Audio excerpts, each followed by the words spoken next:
Hello everyone and welcome back to another video from Finance and Crypto Guide. In this video, I'm going to show you how to invite friends on the Bybit application. So let's get started right away.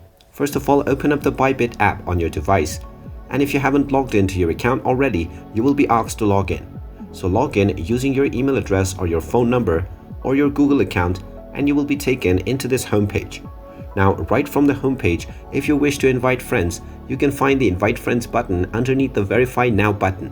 You will also find the same option if you tap on your account icon at the top left corner and check underneath your username.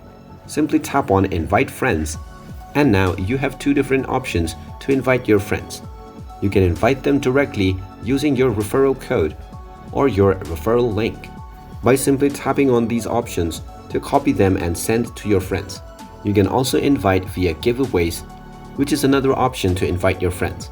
Go ahead and tap on the invite option, and now you can save your link or send the QR code to your friends on any application.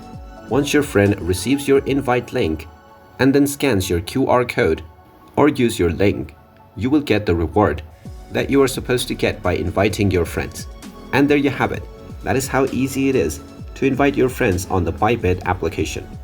If you find this video helpful, make sure you hit that like button and subscribe to our channel if you haven't done so already. Also ring that notification bell to never miss another update from us. Thank you for watching, and I will see you again in the next video.